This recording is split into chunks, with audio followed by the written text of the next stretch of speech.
Guys शुरू करने से पहले आप लोगों को मैं एक चैनल के बारे में बता देना चाहता हूँ। गाइस उस चैनल के ऊपर आपको टॉप 5 मूवीज देखने को मिल जाएगी, जिसके ऊपर आप adult movies, action movies, comedy movies और साउथ कोरियन, हॉलीवुड सभी तरह की मूवीज उसके अंदर आप सभी को बताई जाएगी। अगर आप सभी को उसके अंदर इंटरेस्ट हो तो आप जल्दी से जाकर उस चैनल को सब्सक्राइब कर लें, क्योंकि गाइस एक से बढ़कर एक मूवीज उसके ऊपर बताई जाती है जिसके बारे में हमें कभी पता भी नहीं होता है। गाइस उसका लिंक मैं डिस्क्रिप्शन के अंदर या कमेंट सेक्शन के अंदर पिन कर दूंगा, तो आप जल्दी से जाएं और उस चैनल को सब्सक्राइब जरूर कर लें। गाइस तुम्हारा भाई भी उसी चैनल के ऊपर काम करता है। चलो फिर देखते हैं कि आज आप कैसे उसके ऊपर 500 या 200 सब्सक्राइबर्स कंप्लीट कराते हैं। ठीक है गाइस, टाटा बाय बाय, फिर हम मिलते हैं सीधे एपिसोड के अंदर।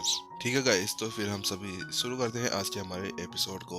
जैसा कि लास्ट एपिसोड के अंदर हम लोगों ने देखा था कि विपिन अपनी टीम के साथ में अब उत्तरी मिडोस के उन मैदानों के अंदर आ गया था, और वहां पर सीधे एक आइलैंड के ऊपर चले जाते हैं, जहां पर अचानक से भयानक का आइलैंड निकलकर बाहर आता है और सभी ग्रुप बनाकर वहां पर चले जाते हैं।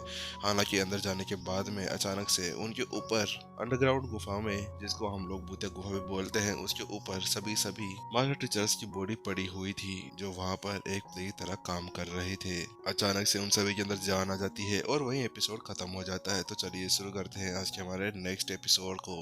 वहां पर अभी कई सारे मास्टर टीचर्स के वह सभी कठपुतलियां खड़ी हुई थी। उनकी संख्या कई सौ के अंदर मानी जा सकती थी। वहां पर उन सभी की आंखें बिल्कुल लाख चमक रही थी। उनकी देखने से ऐसा लग रहा था जैसे कि उनके अंदर किसी तरह से लाइट लगा दी गई हो। वह बहुत ही ज्यादा बेरहम दिख रहे थे। ये तो बहुत बुरा है। उन सभी कठपुतलियों को अपनी ओर मुड़ते हुए देखकर एक मास्टर टीचर चिल्लाता है। उसके साथ में सभी घबराते हुए अपने आसपास में एक घेरा बनाकर खड़े हो जाते हैं, क्योंकि पहले ही वहां पर उस ड्रैगन गेट फॉर्मेशन के साथ में उसको गेट को वहां पर बंद कर दिया गया था। और इसके अलावा यहाँ पर अभी उनके चारों तरफ वह सभी कठपुतलियां इकट्ठा हो गई थी। तो उसके साथ में वह सभी अब उनके बीच में फंस चुके थे। अब उनके पास में एकमात्र तरीका ये था, या तो वह उनके साथ में लड़े या फिर आगे की तरफ बढ़े। इससे पहले कि भीड़ अपने झटके से उबर पाती और अपने आप को संभाल पाती, एक मेटल ह्यूमनॉइड कठपुतली आगे की तरफ बढ़ती है और अपने एक हथेली की वार उनकी तरफ बढ़ा देती है।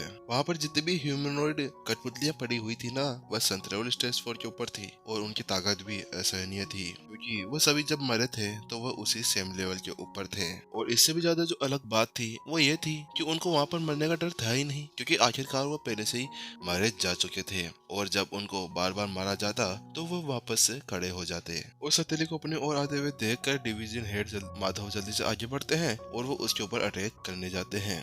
उन्होंने अपनी ताकत अपने उस एक फिस्ट के अंदर लगा दी थी। हालांकि जिससे पहले कि वह आगे बढ़ पाते, उससे पहले ही उसके सामने उन्हीं का एक साथी आ जाता है। नहीं नहीं, आप ऐसा नहीं कर सकते, वह हमारे रोसाद मास्टर टीचर पवेलियन के एक बुजुर्ग हैं, एल्डर दानुस। आप उनको ऐसे नहीं मार सकते, वो मेरे बहुत ज्यादा करीबी दोस्त थे। मैं इनको यहाँ पर आराम से वापस से अपने साथ में ले जाना चाहता हूँ और बिल्कुल सही तरीके से इन्हें दफनाना चाहता हूँ, ताकि ये तो पता चले कि इन्होंने मानव जाति के लिए अपनी जान दी है। ए तुम क्या कर रहे हो? अरे वो मार देगा। उसको ऐसे बीच में आते हुए देखकर माधव जोर से चिल्लाता है, क्योंकि उसको पता था कि वह चाहे से कुछ भी कर ले, वहाँ पर वह सभी नहीं रुकने वाले थे।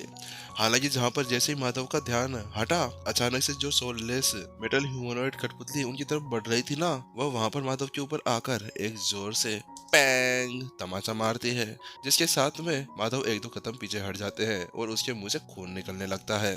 हालांकि फिर भी जैसे वो दोबारा उसके ऊपर अटैक करने गए, फिर से एल्डर दर्शक उसके बीच में आ जाते हैं। नहीं नहीं, आप ऐसा नहीं कर सकते। हालांकि इस बार उसको ऐसा करते हुए देखकर माधव जोर से नाराजगी के अंदर चिल्लाता है, नहीं, क्या आप मेरे को यहाँ पर मरवाना चाहते हैं? अरे मेरे को यहाँ पर मरने का कोई शौक नहीं है, मेरी तो अभी शादी भी नहीं हुई है, अरे मेरे को भी बच्चे बच्चे भी तो करने हैं। तो क्या आप यहाँ पर चाहते हैं कि हम सभी यहाँ पर मर जाएं? अगर आपको मरना है ना तो ठीक है, आप पधारिए और आप पहले से मार खाइए। अरे यार, ये बंदा क्या है, वो हमें मारने के ऊपर तिले हुए हैं और ये मेरे को यहाँ पे बीच में रोकने के अंदर चला गया। अरे हमारी फाइट चल रही थी, कोई हमें यहाँ पर गिल्ली डंडा खेल रहे थे, जो बीच में आकर हमारे मैच को वहाँ पर रोक दिया जाए। इसी वजह से वहाँ पर माधव ने जोर से चिल्लाते हुए कहा, ठीक है, अब जल्दी से मेरे रास्ते से हट जाओ, वरना ये हम सभी को यहाँ पर मार डालेंगे। वहाँ पर जितने भी ह्यूमनॉइड कठपुतलियां पड़ी हुई थी ना, वो उनके दोस्त या करीबी रिश्तेदार थे, जिसकी वजह से उनको मारने में उनको बहुत ज्यादा झिझक भी हो रही थी। माधव की वो बात सुनने के बाद में दशरथ भी बहुत ज्यादा निराश लग रहा था। अरे आखिरकार मेरी क्या गलती है? मैं तो अपने सारे दोस्तों को यहाँ पर आराम से वापस ले जाना चाहता हूँ और उनको ये लास्ट पल बिल्कुल शांति से वहाँ पर दफना देना चाहता हूँ ताकि वह आराम से आराम कर सके। हालांकि अब उसको महसूस हो गया था कि ये सारी जितनी भी सोच थी ना उसकी, वो सारी गलत थी, क्योंकि अगर उसने ऐसा ही करता रहा तो उसकी एक की वजह से सारी सारी टीम वहाँ पर टूट फूट और मर जाएगी।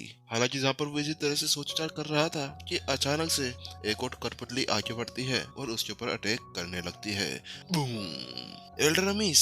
लेकिन इस बार फिर से उसके सामने एक जाना पहचाना चेहरा आ गया था और उसके बाद में फिर से उसके वह सभी इमोशंस और भाव उमड़ पड़े थे जिसको वह छुपाने की कोशिश कर रहा था। और जो अभी अभी अमीस की उस बॉडी ने दशरथ के ऊपर वो वार किया था ना, उसकी वजह से उसको बहुत ही गहरी चोटें लगी थी, जिसकी वजह से उसकी धड़कन थोड़ी सी कम भी हो गई थी और उसके कंधे के अंदर बहुत ही ज्यादा गहरी चोट लगी थी जिससे बहुत खून बह रहा था। वहीं उसको ऐसी हरकत करते हुए देखने विपिन ने उससे कहा, एल्डर दशरथ, आपको ऐसा नहीं करना चाहिए। आप चाहे से उसको जानते हो और वो एल्डर अमीस हो, हालांकि वो यहाँ पर मर चुके हैं। उनके शरीर के अंदर कोई भी आत्मा नहीं है, वह केवल अभी किसी और के नियंत्रण के अंदर है जिसको आप एक दूसरा शरीर या दूसरा कोई और राक्षस समझ सकते हैं। कॉम्बैट लड़ाकू मास्टर्स ने बहुत सारी लड़ाइयाँ लड़ी थी और उस लड़ाई के अंदर उनके सामने ऐसे बहुत सी स्थिति आती थी जिसके अंदर उन्हें केवल एक ही बात का ध्यान रखना होता था कि वहां पर मरो या लड़ो का सवाल था, जहां पर उन्हें आगे बढ़ने के लिए हर एक चीज करनी होती थी। हालांकि यही जहां पर उनका सवाल था, वही दूसरी तरफ मार्शल टीचर्स बिल्कुल अलग सदस्य माने जाते थे। वहां पर बात अलग थी क्योंकि वह सभी ऐसी लड़ाइयाँ बहुत कम लड़ा करते थे, उसी वजह से उनके अंदर बहुत सी भावनाएं होती थी।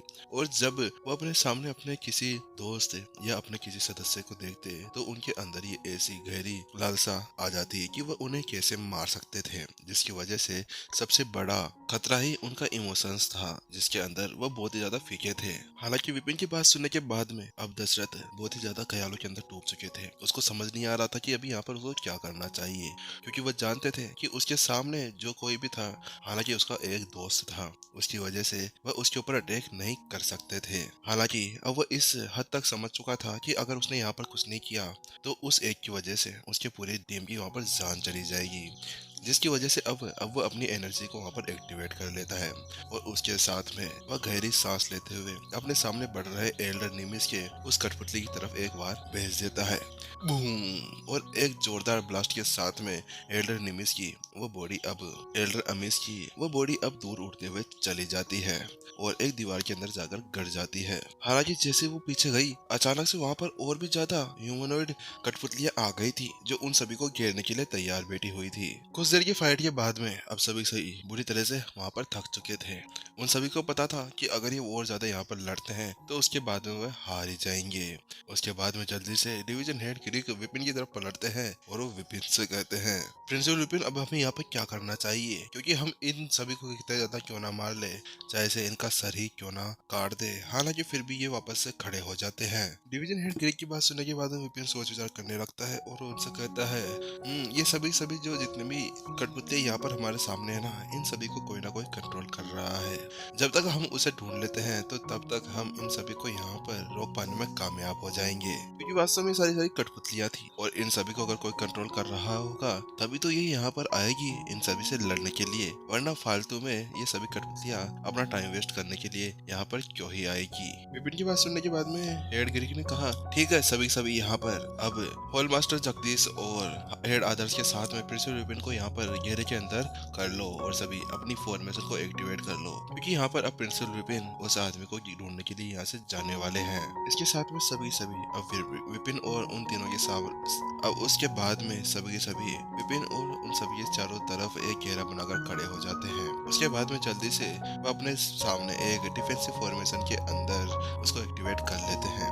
ये वही फॉर्मेशन थी जो यहाँ पर आने से पहले विपिन ने सुधार कर उन सभी को दिया था और वह सभी फॉर्मेशन को देखकर चौंक भी गए थे, क्योंकि वास्तव में वो बहुत ही ज्यादा शक्तिशाली भी थी, क्योंकि इस समय उनके सामने 100 से अधिक कठपुतलियां थी। हालांकि उनके एक साथ हमले के साथ में भी उस फॉर्मेशन के ऊपर कुछ भी असर नहीं हो रहा था और इस समय वह उस दुश्मन से बहुत दूर थे। उस फॉर्मेशन के अंदर आने के बाद में आदर्श ने विपिन को एक टेलीपैथिक संदेश भेजा, प्रिंस विपिन, क्या हम लोग यहाँ पर अब लड़ाई के लिए तैयार हैं? क्योंकि हम लंबे समय से यहाँ पर आराम कर रहे हैं, जिसकी वजह से हम लोग बिल्कुल ठीक हो चुके हैं। क्योंकि जब विपिन ने उन्हें वह स्वर्ग की जेकी उनके शरीर के अंदर घुसाई थी, तो उस जेकी के साथ में उन सभी का पूरा शरीर पूरी तरह ठीक हो गया था।